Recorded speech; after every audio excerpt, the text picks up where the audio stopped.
Hello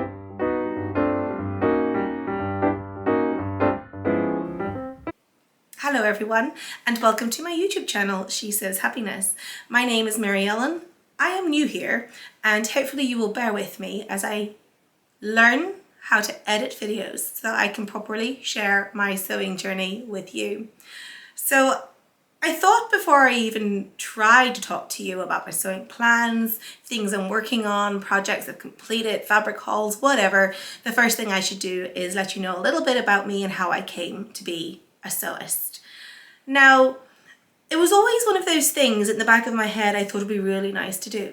And I think that goes back to the nostalgic stories that I remember hearing from grandparents and from older members of the family as I was a little girl growing up.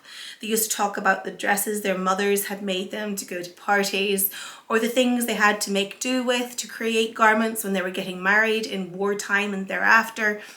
And I suppose maybe it's the desire to hold on to those memories I have of my childhood and of those family members that really inspire me to sew. But it was just one of those things I always said I'd do, but I always found something else to do instead. And I do love learning. I have a real penchant for being the eternal student. And I think in 2018-19, I just completed my 5th degree. And I was looking for something to fill that hole for study that wasn't necessarily education. Cue sewing. And during lockdown, finally there was all this time on my hands, and I thought, well, what better to fill it than with learning the thing I have said for years I'm going to learn how to do. And thankfully, Simon had bought me a sewing machine just at Christmas before the pandemic hit, and I ordered myself a copy of this book. So this is Gertie Sews Jiffy Dresses, and literally I read it from beginning to end without making anything before I ever started to make clothes. And the first thing I made actually was a very simple gathered skirt, and I made it using an old Good Housekeeping tutorial that Gertie had recorded that was available on YouTube and probably still is, but has since been updated and is now the picnic skirt tutorial with a front button placket, and it's readily available if you want to go and check that out. But I got myself this book, and I bought myself a couple of patterns, and the first things I bought, I remember distinctly, was the Sew Over It Betty dress and the New Look, is it 6330? Something like that. I'll link it in. It was basically a jersey dress with a faux wrap over, little ties, and I figured, well, there's a woven pattern and there's a stretch pattern. I knew enough about sewing to know the two were very different, and I decided that's what I'm going to make. So I ordered up some fabric. I ordered more fabric that I needed because I've discovered that actually buying fabric is a completely separate hobby, and I started on those projects.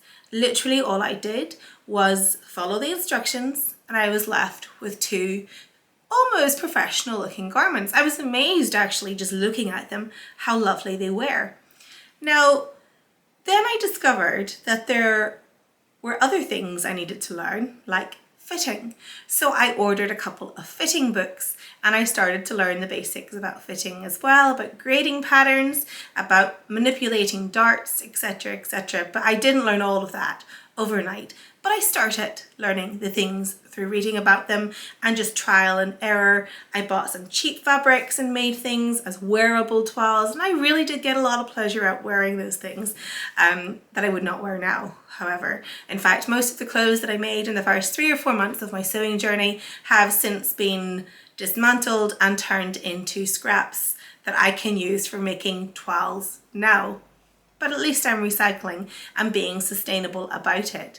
So there was a few things that had made me want to start sewing, and wanting something just to focus on and study was one of them, but there was a couple more. Another big instigator for me was that I really love vintage styles, basic vintage silhouettes, and they're not easy to find in ready-to-wear fashion. And the only place I could get things that I wanted was by shopping with vintage reproduction companies, like Collective, like Hell Bunny, etc., etc.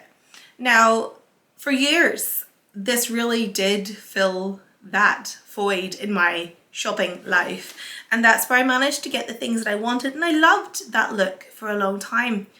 But then I discovered a few things. Firstly, it was maybe just a little bit too starter for me. It is a great place to start if you're looking for that vintage vibe. But I wasn't really wanting that rockabilly vibe. I was just looking for classic pieces rather than things that had like pinup girls on them or cars or diner prints or whatever. And for me, that was another thing as well. I was looking for nice capsule pieces in my wardrobe.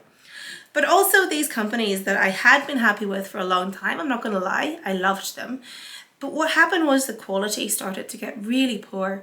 And after about a decade of dressing in these clothes, I used to order things that after one wear would tear at the seams, or buttons would fall off, or appliques would loosen and just unravel. And you really were only getting 2 or 3 wears out of a garment before it just looked scruffy. Again, sustainability was in the back of my head at this point, and I thought this is really not a good way to help the environment. This is just fast fashion, this is landfill, and it wasn't really all that comfortable with it. Hems would fall down, buttons would, well, sometimes they weren't even sewn on properly. And then I discovered that a lot of the work had been outsourced and moved to different factories.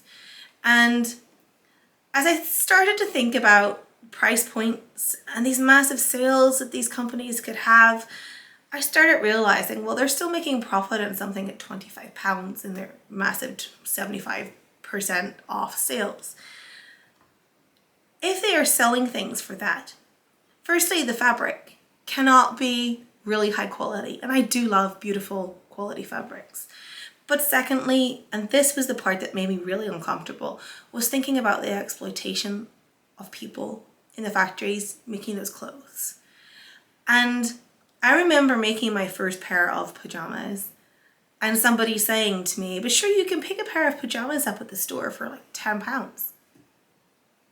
Why are you sewing pajamas? And I was like, why am I sewing pajamas? And I didn't have to think very hard.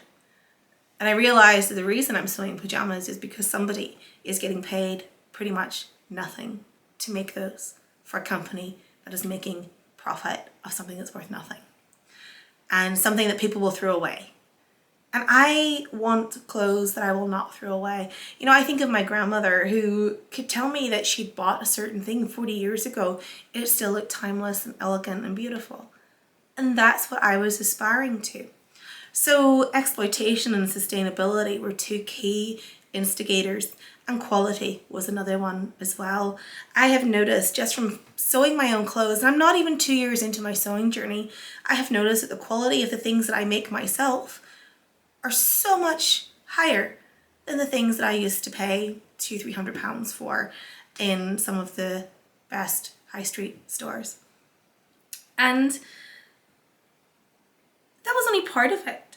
Another part of it as well is that, you know, as most women have discovered, it's really hard to get ready to wear fashion that fits really well. If it fits you well in the bust, it'll fit terribly at the hips, or if it fits you well at the waist, it'll fall off your shoulders. And the more I started to learn and the more I started to sew, the more I realized the perfect fit was attainable, just not ready to wear. And for me, that's a big key to sewing because my body confidence, my body acceptance has increased so much. As somebody who's been everything from a size 8 to a 16, I have had a really tumultuous relationship with my body. I have dieted, I've been addicted to exercise. I would say I have had an eating disorder. I don't really talk about these periods in my life, but I know that I was not well in terms of the pressure I was putting on myself to be thin so that I could pick up something and feel good in it. I don't need to worry about that anymore because I have learned to fit my clothes so that they look good, they feel good, and it really is such a happy feeling to put something on you and know it fits, that your arms aren't too tight or your waist isn't tight and there's not too much room at your necklines, because there used to be extreme amounts of room at the necklines that I almost felt like I had to stitch in place just to wear. So all these little things that I've learned about fitting have gone a long way to making me feel so much better about myself and about my wardrobe as well. So really there's no going back. I think that's the thing you learn when you start to sew and you make that first garment that really fits. You realize there is no going back. And to be honest with you, since I started sewing, like 21 months ago, so just shy of the 2 years, I haven't bought a single piece of ready to wear fashion. I haven't wanted to. I haven't looked at something and said, I really have to have that. It just doesn't appeal to me anymore. I'll just do some fabric shopping or pattern shopping instead. And I get so much more happiness and enjoyment out of doing that than I ever did shopping. The only thing I do still buy is lingerie. And I suppose maybe on my sewing journey this year, that's something I'll work on and I'll take you along with me. But for now, that's all I really wanted to do in this first video, was to let you know basically why I sew and what I get out of it and the reasons behind doing it.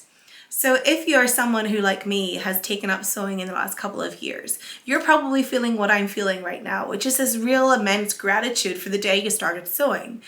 Because not only do you learn a lot, not only do you get to be a part of an incredible community, because the sewing community itself is a wonderful place to be, but you also get the satisfaction out of putting something on that just makes you feel and look incredible, and it's something nobody else will have. It's also helping the environment, particularly if you're careful about the fabrics you choose to wear. I like a lot of dead stock fabric, and I do try to buy dead stock where I can, and I think that is the one thing I'd say to anyone who's maybe watching this thinking about taking up the hobby. There is a lot of good to be had personally and also socially as well. What's not to like about that? So hopefully, as I go on and as I learn some editing skills, I'll be able to show you a lot more about my sewing and what I'm up to. Until then, everyone, thank you so much if you've been watching this, and if you've got to the end, well done. Hopefully I will get better at editing things as I go on. But for now, thank you for being here. If my journey is something you might want to follow, please do hit the subscribe button. And if there's anything you'd like to know about me, just pop a comment below and I will get back to you. So thanks for watching. Bye.